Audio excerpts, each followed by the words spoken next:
Bon,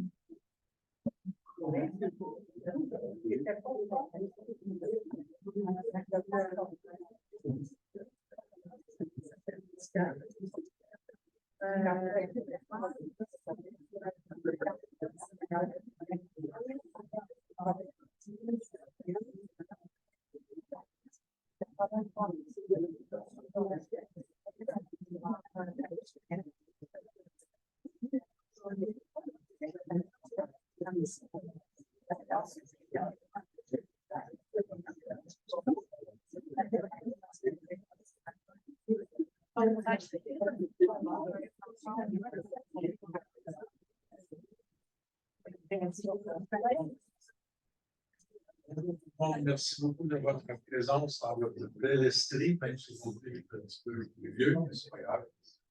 Je prends le micro parce que pour l'enregistrement, il faut que le micro. Normalement, j'ai une bonne voix qui porte, mais bon, pour les gens en arrière, ça va être peut-être un peu mieux comme ça.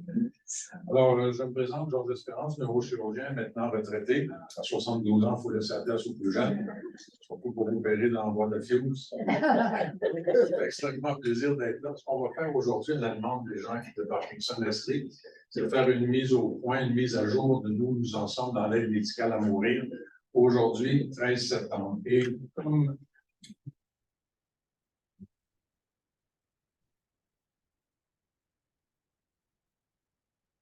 je suis un éternel bavard et qu'il ne faut jamais me donner un micro, je me mets un chronomètre pour ne pas dépasser mon temps.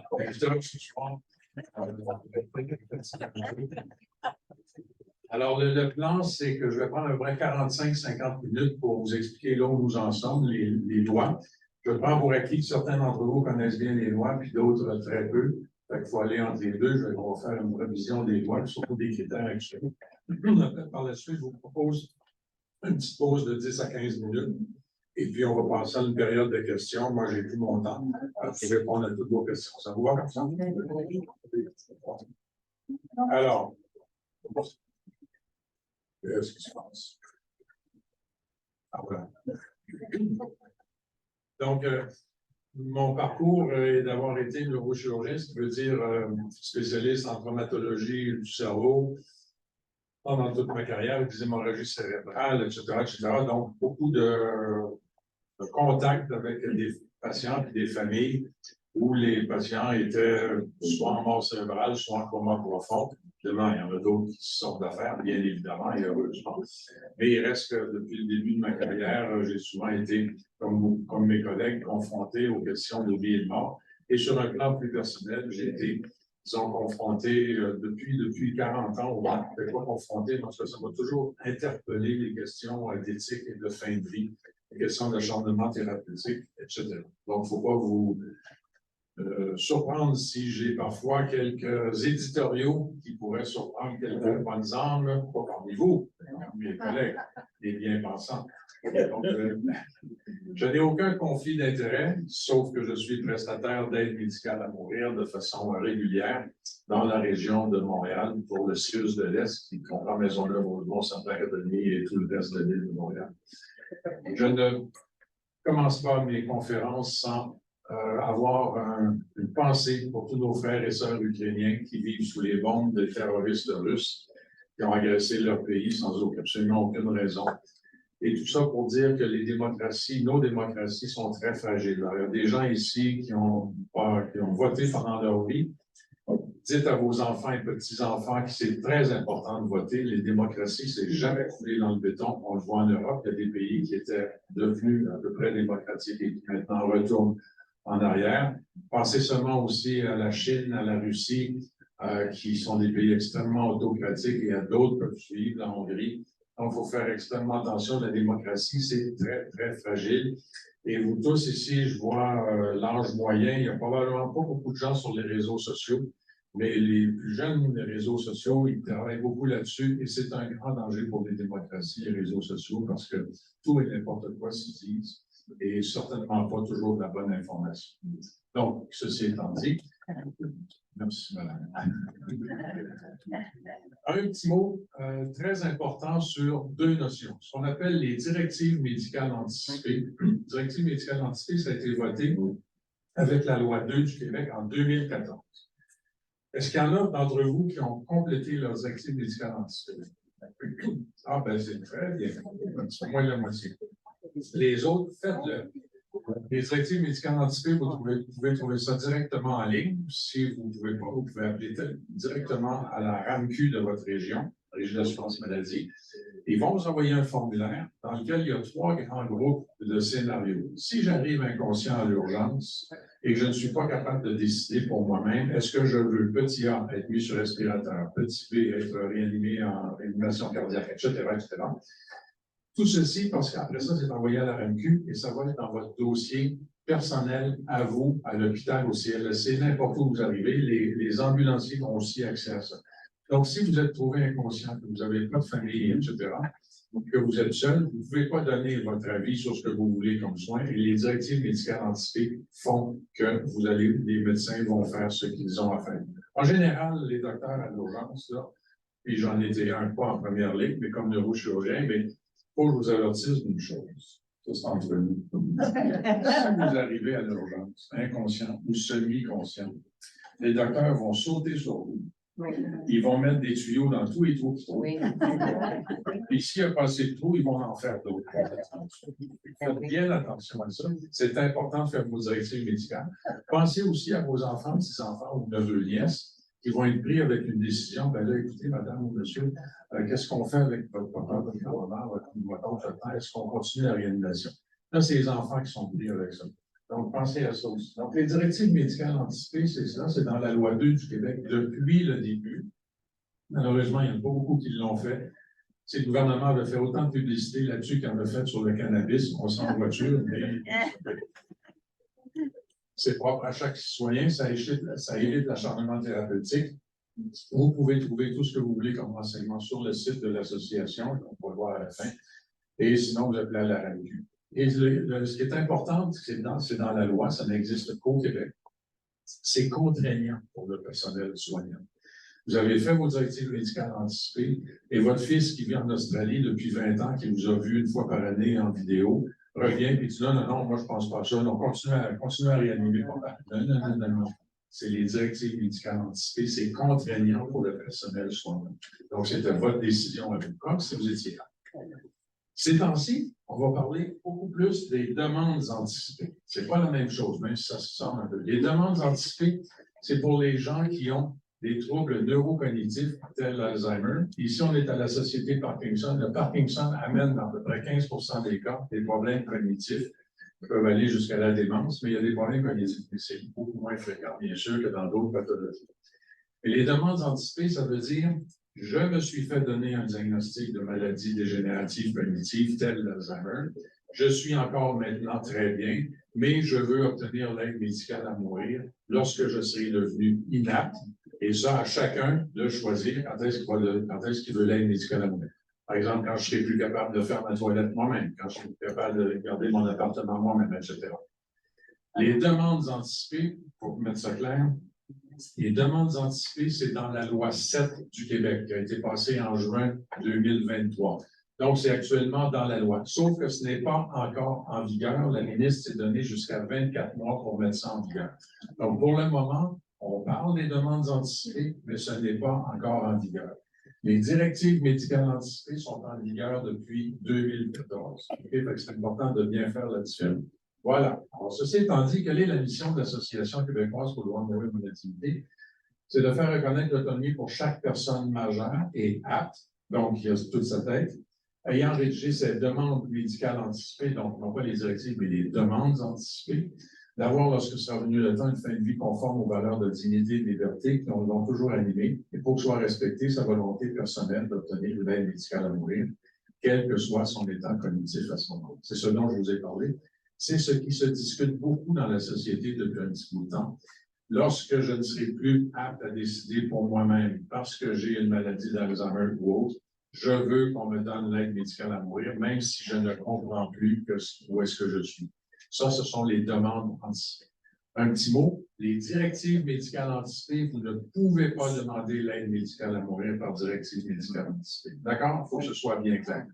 La mission de l'association en 2007, lorsqu'elle a été créée, c'était de faire la promotion de lois pour que les gens puissent avoir le droit personnel de choisir leur fin de vie. Maintenant que c'est un droit depuis 2014, on a modifié la mission de l'association pour justement aller vers les demandes anticipées. Pour répondre à une question qui est souvent posée, oui, mais il n'y a pas beaucoup de monde là, qui s'occupe de ça, les demandes anticipées, qui veut avoir ça. C'est faux. Il y a un très large consensus dans tout le Canada, et particulièrement au Québec. On tourne autour de 75, 80, 85% du monde, des citoyens, qui sont pour les demandes anticipées. Alors, c'est quand même un consensus très important dans la population.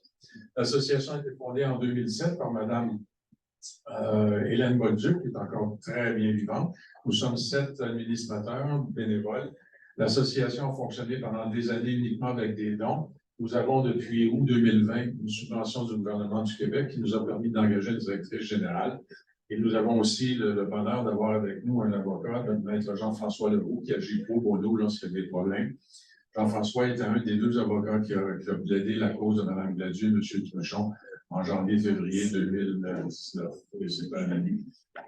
Toutes les activités, bien sûr, de l'association sont bénévoles. Toutes les conférences que je donne sont bénévoles, mais on demande toujours à l'organisme qui nous demande de donner un montant qui donnerait habituellement à l'association. Voilà. Alors, qu'est-ce qu'on fait? Travail auprès des parlementaires du gouvernement fédéral, information auprès des membres, mobilisation publique et prise de parole, et accompagnement de l'information famille. Moi, je reçois des appels des familles, des patients, puis parfois des médecins, du personnel soignant, travailleurs sociaux, un peu partout dans la province quand ils ont des problèmes.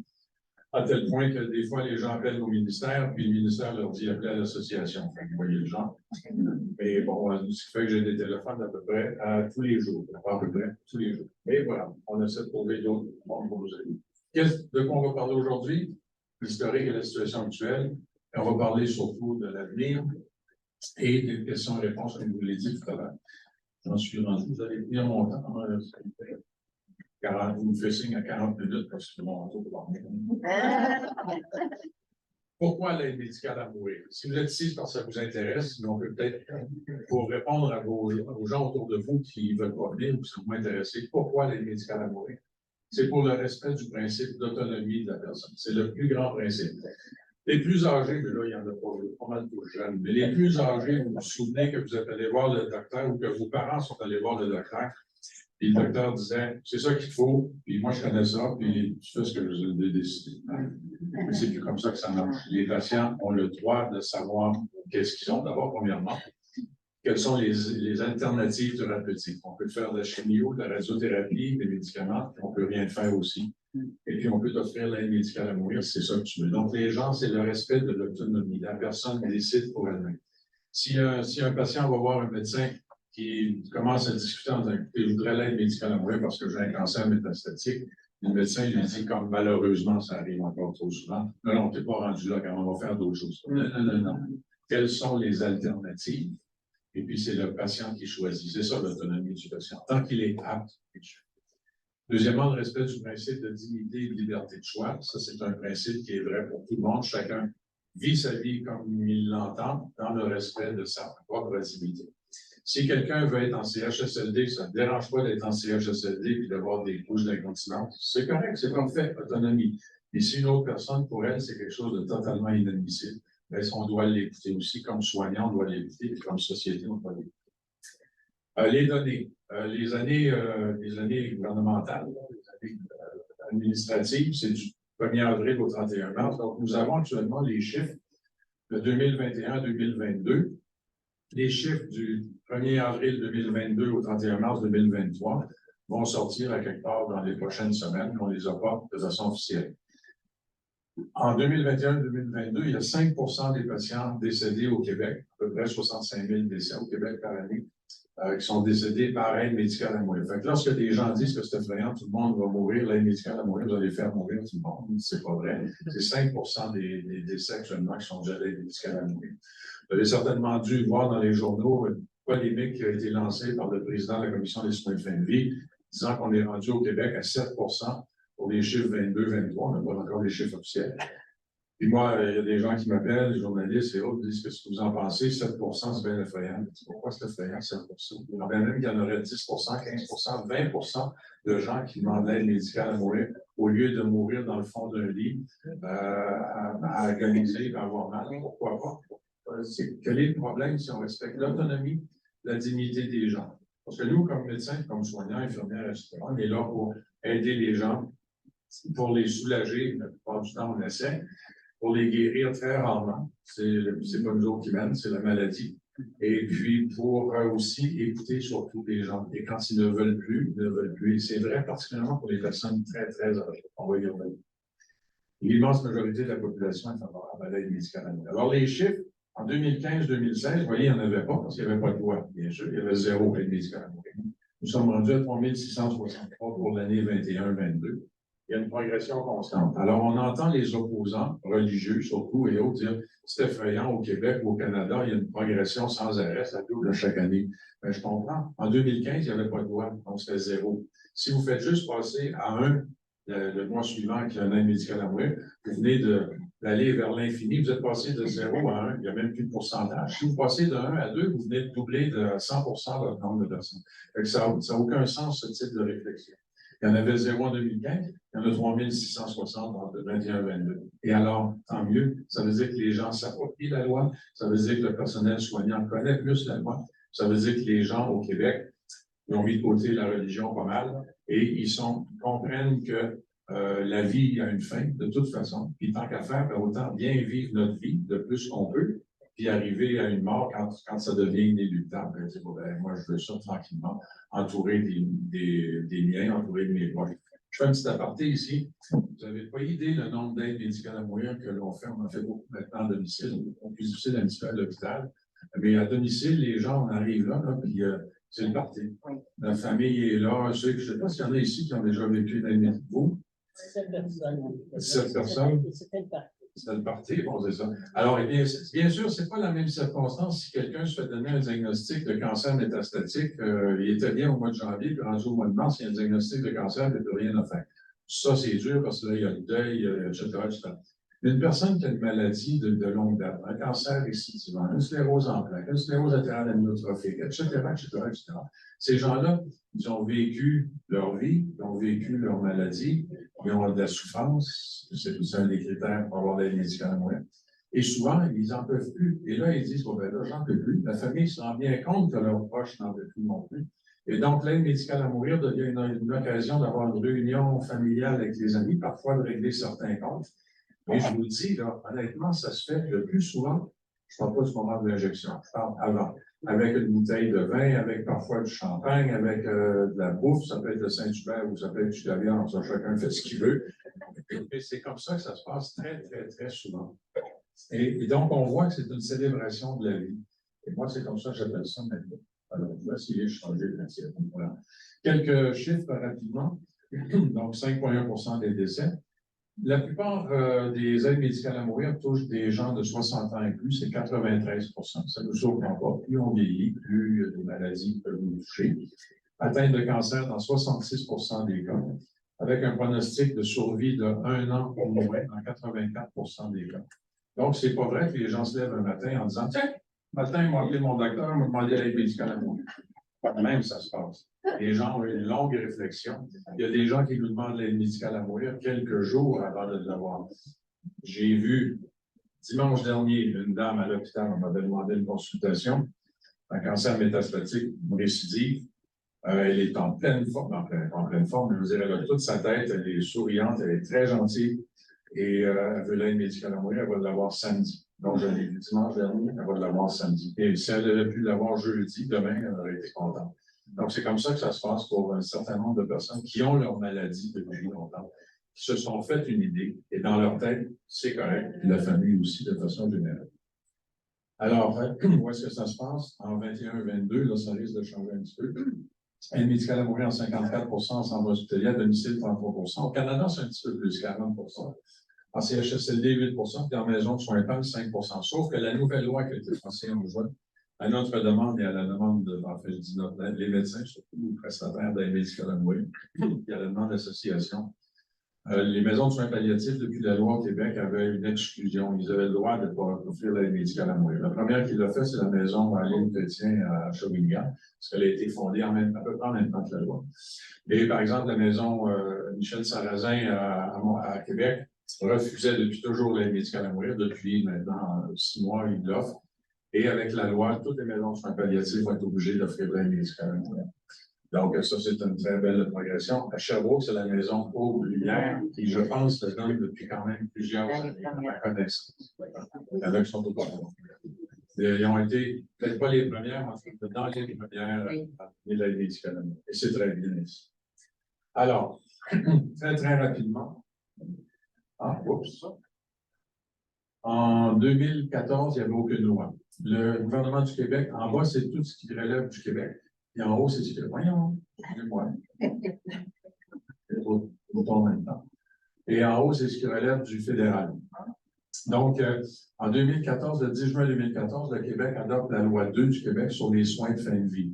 Médicale à mourir, sédation palliative continue, directive médicale anticipée et les soins palliatifs. Et donc, c'est en vigueur à partir de décembre 2015. Donc, il y a eu à peu près 1 an et demi. Mais entre-temps, la Cour suprême, en 2015, en février 2015, a donné une décision extrêmement importante, la décision Carter-Taylor. Mme Carter qui avait une sténose spinale lombaire et Mme Taylor qui avait une sclérose latérale amyotrophique. Les deux n'ont pas pu en profiter, ils sont allés mourir en Suisse, les deux. Mais la Cour suprême a décidé, à l'unanimité de la Cour suprême, que l'interdiction d'aide médicale à mourir était anticonstitutionnelle parce que ça ne respectait pas la préservation de la vie selon l'article 7 de la Charte des droits. Comment ça se fait? L'article 7 protège la vie, puis là, vous allez permettre l'aide médicale à mourir. Parce que dans l'article 7, c'est indiqué que nul ne peut porter atteinte au droit à la vie, etc., au bien-être de l'individu, sans que ce soit considéré comme criminel.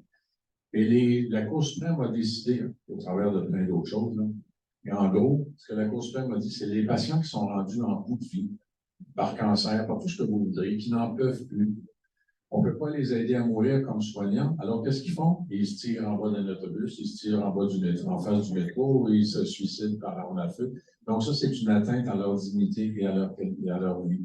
Donc, c'est pour ça que la Cour suprême a dit l'interdiction sous toute condition de l'aide médicale à mourir, ça devient anticonstitutionnel selon la Charte des droits interdits. Alors, la Cour suprême a donné des balises et a dit au gouvernement fédéral, vous avez 12 mois pour changer le code criminel, l'article 241 du code criminel. Vous avez 12 mois pour changer ça et permettre l'aide médicale à mourir. Ce qui a été fait en juin 2016 par le gouvernement du Canada avec un certain nombre de balises, et ça, c'était tout à fait correct. Nous avons fonctionné comme ça pendant 4 ans, 3 ans, jusqu'au 11 septembre 2019. La cause Gladu-Truchon, par la juge Baudouin, la Cour supérieure du Québec. Madame Gladu et M. Truchon n'étaient pas en fin de vie, parce que la loi du Québec disait qu'il fallait que ce soit le patient est en fin de vie. Et la Cour suprême n'a jamais parlé de délai. La Cour suprême n'a jamais dit que le patient devait être en fin de vie. Le fédéral avait changé le code criminel en disant qu'il faut que le patient ait une mort naturelle raisonnablement prévisible. Pour nous autres médecins, c'est stupide, parce que la mort naturelle raisonnablement prévisible, ça commence à la naissance. Et donc, personne ne savait comment on travaillait avec ça, mais les médecins du reste du Canada, hors Québec, eux autres se sont habitués à travailler avec, mais ils n'ont jamais mis de délai de 0 à 12 mois ou 0 à 18 mois. La mort devait survenir dans 18 mois, comme la Commission des soins de fin de vie au Québec a dit à tous les médecins. Ce qui est faux, c'est nulle part dans le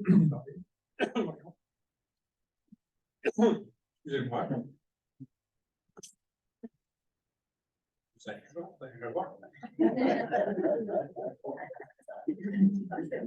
Bon, voilà, ça va venir. Donc, la Cour suprême, c'est-à-dire la Truchon, la juge Baudouin a dit la question d'être. Il y a un téléphone qui sonne à quelque part. Pas le mien, non. Elle le cherche. C'est pas grave. Donc, la juge Baudouin a dit il n'est pas nécessaire d'être en fin de vie pour avoir l'aide médicale à mourir parce que ce n'est nulle part écrit dans le jugement de la Cour suprême. C'est encore le même téléphone. Ramène du pain à la maison, plus bas. Un bouteille de vin. Ah ouais. Et donc, la Cour suprême a dit la question de la fin de vie, c'est non constitutionnel. La question de la mort naturelle raisonnablement prévisible, c'est non constitutionnel. Le Québec ne s'est pas opposé à cette décision de la Cour supérieure du Québec, et le fédéral non plus. Donc, au Québec, à partir de mars 2021, 6 mois plus tard, ça s'appliquait. Donc, la question de la fin de vie ne s'applique plus au Québec depuis mars 2020. Et au fédéral, ils ont dit, bon, ben, tant qu'à faire, la loi nous oblige à remodifier notre loi, donc ils l'ont modifiée en mars 2021 pour enlever les critères de mort naturelle raisonnablement prévisibles. Et le projet de loi 11 du Québec a été adopté le 7 juin, et avec les nouvelles directives que je vais vous indiquer dans quelques instants. On va prendre juste le dernier petit bout de la ligne de temps. Gladu-Truchon, ici en 2019, la mort naturelle raisonnablement prévisible enlevée en 2021, sauf que le fédéral a dit toute pathologie grave et incurable selon les critères usuels peut donner ouverture à l'aide médicale à mourir, à l'exclusion des problématiques de santé mentale. Parce qu'en enlevant le critère de mort naturelle raisonnablement prévisible, automatiquement, ça donnait accès à tous les patients qui ont des troubles de santé mentale uniquement. Quand je dis uniquement, ça veut dire qu'ils n'ont pas d'autres problèmes physiques à côté. Donc, le gouvernement du Canada a indiqué qu'il y avait une exclusion jusqu'en mars 2023. Puis en janvier 2023, ils ont dit on prolonge l'exclusion jusqu'en mars 2024. Donc, on y arrive bientôt. Fait que pour régler cette histoire-là, pour mettre ça clair maintenant, aujourd'hui, au moment où on se parle, les patients qui ont des troubles de santé mentale seulement, ils n'ont pas un cancer à côté, ils n'ont rien de tout ça, ils ont seulement qu'un trouble de santé mentale, ne peuvent obtenir l'aide médicale à mourir à cause de leur maladie. Mais en mars 2024, ils vont y avoir accès, à moins que le gouvernement dise qu'il prolonge encore l'exclusion, mais ça serait peut-être un peu plus difficile. Là, je vais faire un autre éditorial. Nous, on espère que le gouvernement avance le plus vite possible. On travaille avec des députés, avec un comité qui a travaillé là-dessus aussi au fédéral. On espère que ça va être avancé le plus vite possible, avec des critères stricts, des balises. Tout le monde est d'accord avec ça, ça prend des balises strictes. On espère que ça va avancer parce que comme c'est parti là, il va y avoir un changement de gouvernement d'ici 2 ans. Ici, c'est le gouvernement d'une autre couleur que je n'aimerais pas ici. Ça serait bien qu'on recule loin en arrière. Ça, c'est très dangereux pour tout le monde. Ça inclut aussi l'avortement, ceux qui suivent. Vous ne direz pas pour qui voter, mais les critères actuels, on ne peut pas changer, madame, désolé. Les critères actuels, ça n'a pas changé depuis ce temps-là. En septembre 2023, c'est que la personne doit être assurée par l'assurance maladie de sa province. Elle doit être majeure, 18 ans et plus, et apte à prendre ses décisions pour elle-même.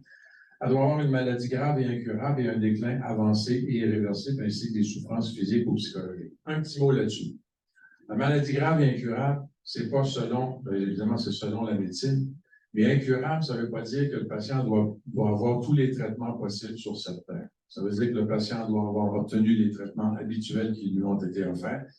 Mais si un patient se présente, puis on lui donne un diagnostic de cancer métastatique, puis qu'il a vu les gens dans sa famille avoir la même condition, et qui ne veut rien savoir de chimiothérapie et de réseau, c'est sa décision personnelle, autonomie. Donc, même si le docteur se met à genoux devant le patient et dit, écoutez, madame, on pourrait quand même vous aider avec la chimio pendant 6 mois. Si le patient dit niet, ben c'est non, ça s'arrête là et la maladie est devenue incurable. Je donne un exemple peut-être plus facile à comprendre. La dialyse. Peut-être certains d'entre vous connaissent des gens qui ont une insuffisance rénale et qui vont en dialyse 3 fois par semaine à l'hôpital ou qui ont une dialyse à la maison. Bon, ils sont traités, la maladie est curable, jusqu'à après quelques années où la patiente dit ben, j'en ai ras le pompon, j'arrête la dialyse. Oui, mais madame, monsieur, vous allez mourir. Oui, mais c'est ça que je veux. Et c'est le droit le plus strict du patient de refuser les traitements. Et ça, c'est depuis de très nombreuses années, c'est reconnu dans toutes les lois. Au Québec, en particulier, la cause Nancy B contre l'Hôtel-Dieu du Québec en 92, ça a été exactement ça, une jeune fille sur respirateur, parfaitement consciente, et qui n'était plus capable d'être sur respirateur après 2 ans. Ah, mais si on arrête le respirateur, vous allez mourir, Mme Nancy. C'est ça que je veux. Et le juge est allé la voir. Et finalement, ça a été mis dans les lois que toute personne a le droit de refuser des traitements, même si la mort devait s'en suivre. Alors ça, c'est un grand principe de l'autonomie, c'est un grand principe du respect des patients, c'est un grand principe de nos lois. Donc, la maladie grave et incurable, c'est ça. Le déclin irréversible. Le déclin irréversible, c'est pas selon le docteur, ni la famille, ni le curé, l'imam ou le rabbin. Le déclin irréversible, c'est selon ce que le patient ressent. Si un patient était marathonien, puis qu'à 60 ans, il faisait encore un peu d'Ironman ou des marathons, des petits marathons, mais il aimait ça. À un moment donné, avec une maladie XYZ, il y a de la difficulté à faire 4 points de rue. Bien, pour lui, c'est un déclin irréversible. Puis qui suis-je, moi, médecin, pour lui dire que non, monsieur, vous êtes encore capable. Non, déclin irréversible selon le patient.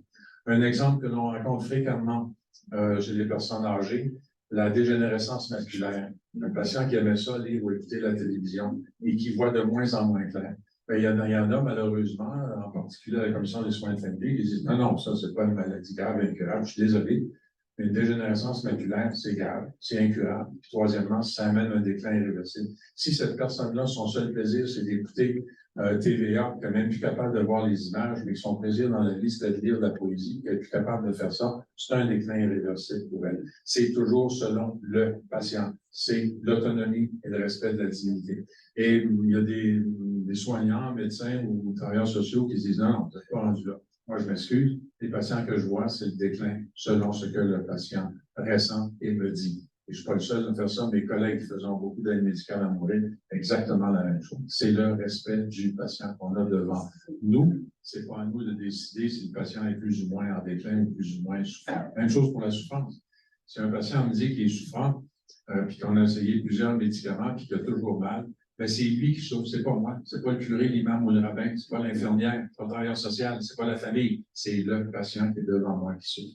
Donc, tout ça ici, c'est en fonction de ce que nous dit le patient. Alors ça, ce sont les critères qui existent encore actuellement. Enfin, intolérable selon elle, pas besoin de vous dire que c'est exactement la même réflexion. C'est intolérable selon ce que pense le patient, selon ce que ressent le patient. Ouais, mais on pourrait vous donner un petit peu plus de Lyrica ou de Neurontin, vous seriez mieux. Non, j'ai déjà essayé ces pilules-là, puis ça ne marche pas, puis ça me rend zombie, puis j'en veux pas.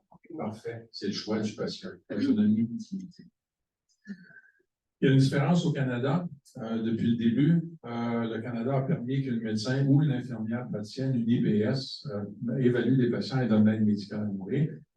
Maintenant, au Québec, enfin, ça va être permis à partir de décembre 2023. Et il y a déjà des IPS. Je parlais ce matin, j'avais une réunion en Zoom avec les gens de Maisonneuve. Il y a déjà 5 infirmières IPS qui veulent s'entraîner et se former pour évaluer les patients. Donc, je pense que ça va donner un très bon coup de main dans plusieurs régions.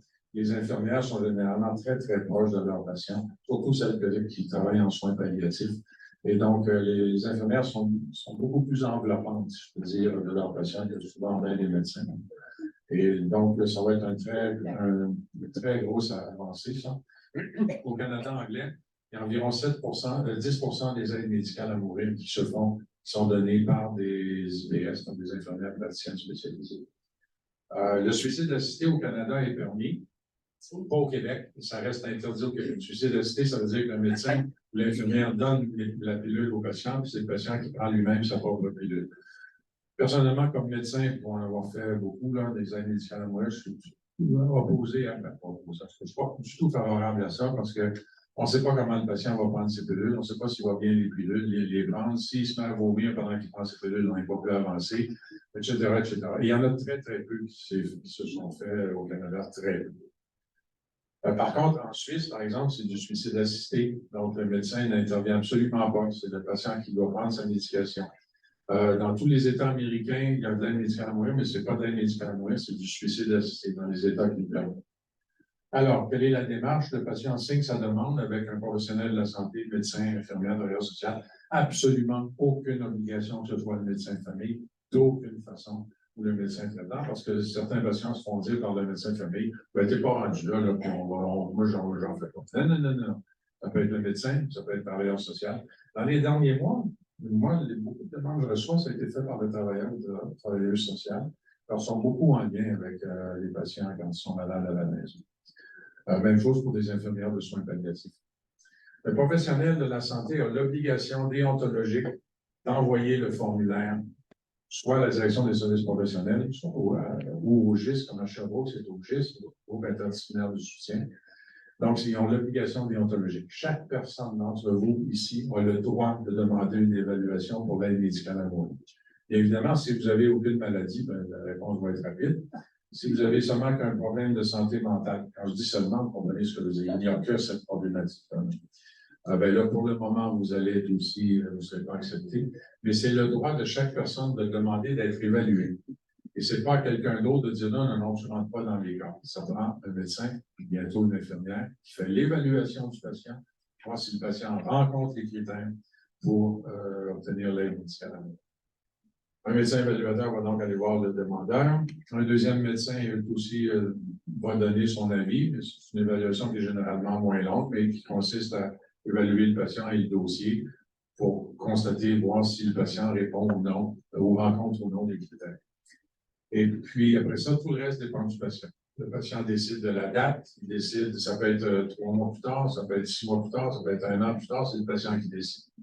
Et le patient décide où il veut ça, à l'hôpital ou chez lui ou ailleurs. Il y a eu un pseudo-mini-scandale là, au printemps parce qu'il y a des gens qui avaient vu ça en salon funéraire. Et alors, si quelqu'un est dans un appartement de 2 pièces et demie dans un demi-sous-sol, qui ne veut pas avoir ça, puis il y a une famille importante qui ne veut pas avoir ce monde-là. Si un conjoint ou une conjointe ne veut pas garder l'image de leur vie conjugale avec un ou l'autre qui est décédé dans le lit, pourquoi est-ce qu'ils ne l'auraient pas dans un salon funéraire qui est fait pour ça, avec un beau salon, avec des gens qui sont habitués à ça, qui ont toute la compassion nécessaire?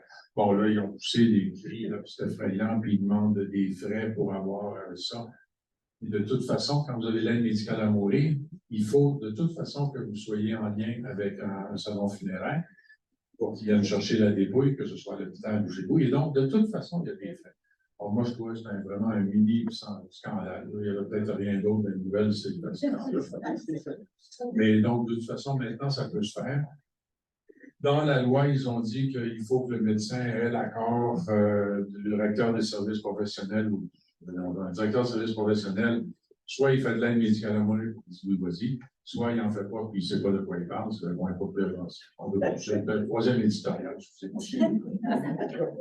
Hein? Ça fait 40 minutes. Oh, la formule, elle est très simple. En haut, vous pouvez la trouver sur notre site, vous pouvez la trouver partout. En haut, il demande le nom du médecin, mais il n'y a aucune obligation de mettre le nom du médecin. C'est le GIS, la direction de service professionnel, qui va mettre le nom du médecin qui est disponible pour aller voir le patient. Le patient signe, s'il n'est pas capable de signer, il signe ici. S'il n'est pas capable de signer, c'est parce qu'il est paralysé, par exemple. Là, c'est quelqu'un ici qui va signer pour lui, un tiers de confiance qui connaît la patiente. Le professionnel de la santé signe ainsi qu'un témoin. Je rappelle que l'objection de conscience existe pour le soin et l'évaluation. C'est vrai que tout professionnel de la santé peut refuser d'évaluer un patient et refuser de donner le soin, c'est bien correct. Il y en a très peu. Et ceux qui le font, c'est pas pour le serment d'Hippocrate, c'est pour des bases religieuses la plupart du temps. La déontologie de la loi oblige, c'est un droit à chaque citoyen, ça je l'ai dit. Voilà. Je rappelle que les soins palliatifs, ce sont des soins qui sont donnés pour soulager des symptômes lorsqu'il n'y a plus de soins thérapeutiques ou curatifs qui peuvent être offerts.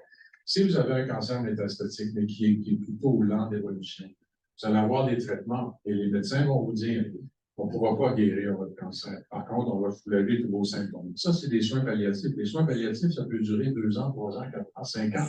Ça peut être long, les soins palliatifs. Ce dont on parle souvent dans les journaux, c'est les soins palliatifs de fin de vie, en général les 3-4 derniers mois. Et ça peut se passer dans une unité de soins palliatifs, ça peut se passer à domicile, ça peut se passer dans une maison de soins palliatifs. Donc ça, c'est les soins palliatifs de fin de vie. La sédation palliative continue, ça consiste, ceux qui n'ont vécu peut-être chez leurs proches, à injecter des médicaments aux patients régulièrement de façon à lui faire perdre conscience, puis le patient va mourir de sa maladie, mais il va mourir aussi du fait qu'il ne s'alimente plus et il s'hydrate. Moi, j'appelle ça une aide médicale à mourir qui dure, là, mais bon, chacun fait ce qu'il veut. Moi, je n'ai aucun problème avec ça. Alors, pour l'avenir, les mineurs matures, c'est ceux qui ont 14 à 18 ans ou 12 à 18 ans, qui ont des maladies graves, en général des cancers. C'est seulement ceux qui auraient des maladies vraiment très avancées qui pourraient y obtenir. Beaucoup de gens sont favorables à ça, il y en a d'autres. dans d'autres partis, disons des partis conservateurs au sens qualificatif du terme, qui sont contre ça parce qu'ils disent que ça n'a pas de bon sens pour les enfants. Mais un enfant de 14 ans ou 15 ans qui a passé la moitié de sa vie à l'hôpital à se faire charcuter, opérer, amputer, chimiothérapie, radiothérapie, il est bien plus mature que bien des camionneurs qui sont allés au centre-ville d'Ottawa il y a 2 ans.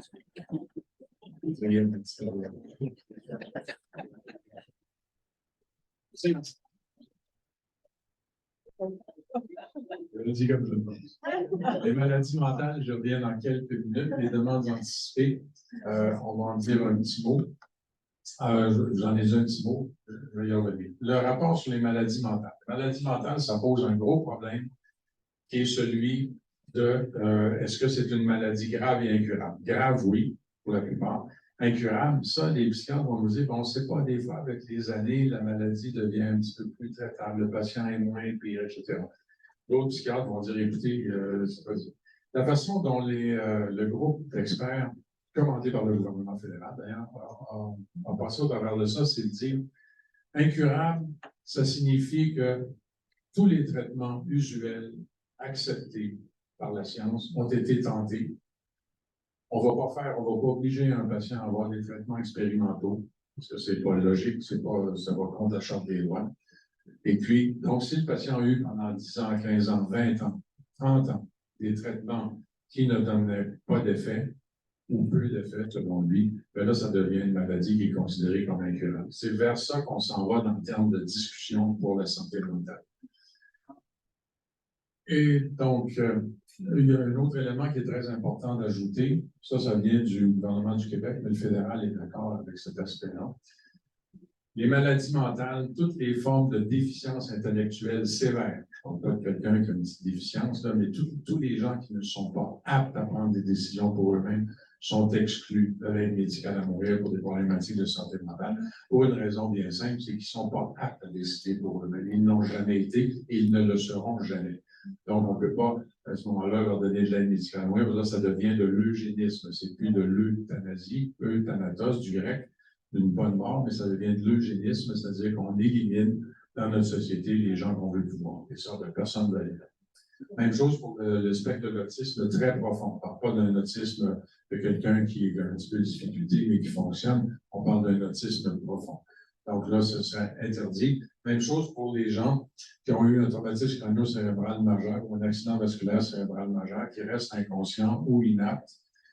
Je vous l'ai dit tout à l'heure, si ces patients-là, ces personnes-là n'ont pas fait leurs directives médicales anticipées, bien là, tout le monde va sauter dessus, puis on ne peut pas demander l'aide médicale à mourir pour eux autres parce que c'est la personne elle-même qui doit.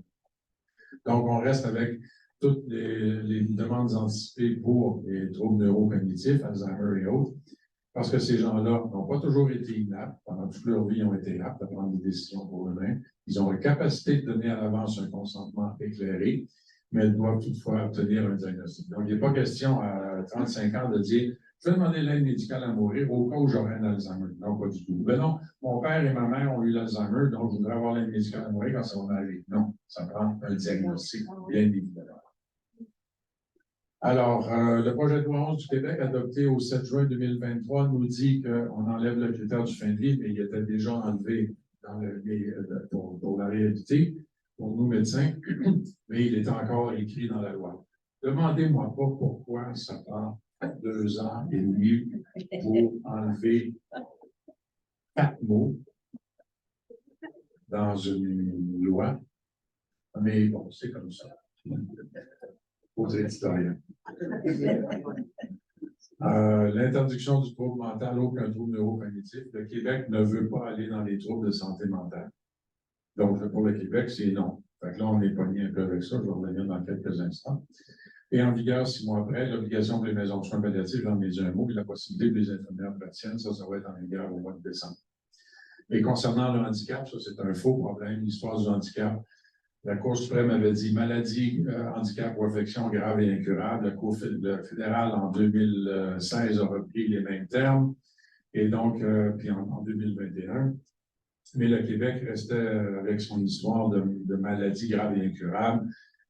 Et puis, certains politiciens ou ex-politiciens ont un peu déchiré leur chemise en disant, nous, au Québec, on a accepté que c'était seulement la maladie, pas l'handicap. Mais nous, comme médecins, en mars 2021, le Collège des médecins avec la lettre à tous les médecins qui faisaient de l'aide médicale en disant, si vous soulevez le code criminel, c'est-à-dire maladie, handicap ou affection, vous n'aurez jamais aucun problème avec nous. Ce qui s'est avéré d'ailleurs, le Collège des médecins n'a relevé aucun dossier qui n'était pas adéquat depuis le début de la loi.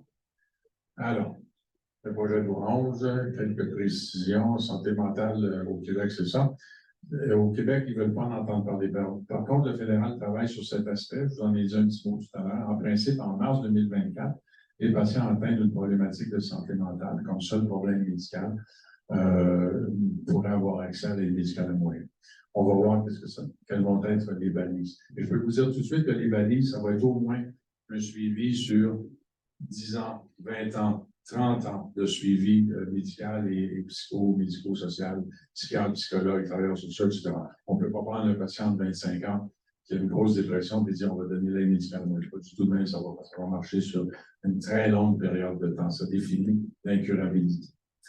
Par ailleurs, à l'inverse, donc là, ici, c'est le Québec qui est au neutre et le fédéral qui avance. Puis les demandes anticipées, ben, c'est le contraire. Au Québec, c'est dans la loi, c'est pas encore en vigueur, mais ça va l'être en principe d'ici 24 mois. Mais le fédéral, pour l'instant, il niaise avec la porte. Là, on ne sait pas trop ce qui se passe. Et puis, ben, pour le moment, on ne sait pas ce qui se passe avec le fédéral. Fait que là, on a un problème parce que si le Québec va de l'avant avec les demandes anticipées et que le code criminel n'est pas modifié, ben, on pourrait le faire au Québec, mais on va être sous l'épée de Damoclès du code criminel. Pour nous autres médecins, c'est 14 ans de prison. Je ne suis pas sûr qu'il y a beaucoup de docteurs qui vont vouloir se lancer là-dedans. Alors, c'est ça la problématique. Donc, les problèmes à venir. Donc, l'aide médicale à mourir chez les patients qui n'ont qu'un trouble de santé mentale. Et les demandes anticipées, c'est ce que je viens de vous dire. Un petit mot sur les dons d'organes. Est-ce qu'avec l'aide médicale à mourir, on peut donner ces organes? La réponse est oui, sauf le cœur. Parce que quand vous faites un don d'organes jusqu'à maintenant, ce que vous avez entendu parler, ce sont des gens qui sont en arrêt circulatoire cérébral ou qui ont une mort cérébrale.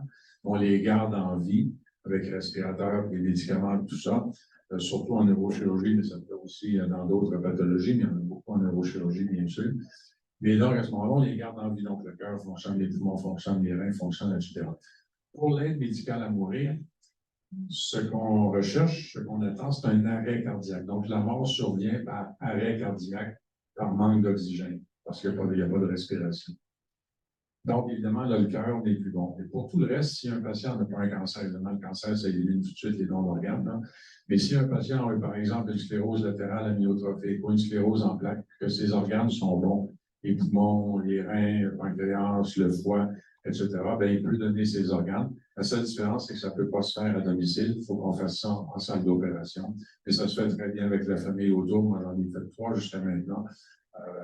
Ça se fait en salle de réveil. C'est drôle de dire ça en salle de réveil. Et donc, le patient est là avec la famille. Ça se passe de façon tout à fait adéquate, sauf que dès qu'on a constaté l'arrêt cardiaque, la famille sort et puis tout le processus de prélèvement d'organes se fait. Et pour quelqu'un, moi, j'ai vu un patient de sclérose en plaques, c'était vraiment pour lui, là, c'était la façon, il est jeune, en plus 60 ans, c'était sa façon pour lui de donner un sens à cette mort-là, de dire, moi, je vais donner tous mes organes, sauf le cœur. Donc, ça, c'est un élément qui est tout à fait possible. Les dons de tissus, ça peut se faire aussi, mais pour les pathologies neurodégénératives cognitives, dont la sclérose en plaques, la sclérose latérale amyotrophique. Ces gens-là ne sont pas initiés au don de tissus, c'est-à-dire de la cornée, pour des raisons médicales, biologiques. Je n'entrerai pas là-dedans. Un dernier point, les assurances. Il y a souvent une question posée là-dessus. Ouais, mais là, s'il y a de l'aide médicale à mourir, il va-t-il avoir droit à ce que mon fils, ma fille, mon neveu va avoir droit aux assurances? Oui, complètement. Un, c'est écrit dans la loi, tant du Québec que du Canada. Nul ne peut être enlevé de ses droits, de ses bénéfices d'assurance s'il a reçu l'aide médicale à mourir. Parce que dans tous les dossiers, ce n'est pas l'aide médicale à mourir qui est écrite, c'est la raison de la maladie, tout simplement. Fait que si vous avez l'aide médicale à mourir pour un cancer, ça va être marqué cancer. Le seul endroit où c'est écrit aide médicale à mourir, c'est dans le dossier médical du patient à l'hôpital. Par exemple, si c'était aujourd'hui, 13 septembre, j'ai écrit 13 septembre, 13 heures, AMM donné à M. Tremblay, j'espère qu'il n'y a pas de M. Tremblay. M. Tartamplin, Aide médicale à mourir donnée à 13h, décès constaté à 13h05, aucune complication, famille rencontrée, etc. Ça, c'est le seul endroit où c'est marqué aide médicale à mourir. Et bien sûr, le rapport qu'on envoie à la Commission des soins de fin de vie qui fait la compilation. Et c'est tout, partout ailleurs. Donc, il y a eu zéro problème depuis 2014, 2015 au Canada et au Québec concernant les assurances et les demandes, tous les bénéfices, les rentes, etc., etc. Il n'y a aucun problème là-dessus. Et puis, le dernier point pour l'aide médicale à mourir, que ce soit à domicile ou à l'hôpital, il n'y a aucune restriction sur la nourriture, les boissons. J'ai déjà vu une patiente qui est rentrée le matin amenée par son frère. C'est entendu comme ça qu'elle venait le matin même. Elle était pactée, son frère l'a amenée en chaise roulante. Elle est encore assez apte pour me reconnaître et savoir ce qu'elle voulait. Mais elle a passé la nuit supportée avec sa famille. Mais c'est correct. Les gens peuvent manger ce qu'ils veulent. Autre point important, souvent, on n'en peut pas souvent. De temps en temps, malheureusement, on entend dire, ouais, ben là, il a demandé l'aide médicale à mourir, on ne va pas continuer ces médicaments ou sa dialyse. Non. Le patient qui a demandé l'aide médicale à mourir, il a le droit au respect et à sa dignité jusqu'à la dernière minute. Respect et dignité, ça veut dire que s'il veut sa dialyse le lundi, même s'il a son aide médicale à mourir le mercredi, il va avoir sa dialyse le lundi. On lui donne ses médicaments. On enlève les médicaments contre le cholestérol puis les vitamines. Ça existe, on juge. Et bon, pour le reste, il y a zéro restriction. Et puis, l'aide médicale à mourir, je complète là-dessus, c'est un soin qui est légitime, légal, moral, éthique et compassionnel. Ça n'enlève absolument rien à l'immense majorité des patients qui souhaitent aller jusqu'au bout de leur passage terrestre, nonobstant la souffrance physique ou psychique. Il n'y a personne qui oblige qui que ce soit à avoir l'aide médicale à mourir. C'est un choix du patient, du demandeur. C'est un soin ultime, compassionnel et humaniste. Alors, pour ceux qui s'intéressent, vous pouvez aller visiter notre site, ceux qui ont accès à Internet, aqdmd.org, l'Association québécoise de dons et d'identité. Il y a plein de références là-dessus, puis de démarches, et puis toutes sortes d'explications. Et je vous remercie infiniment de votre attention sur ce magnifique coucher de soleil du Bas-Saint-Laurent, où j'habite la plupart du temps.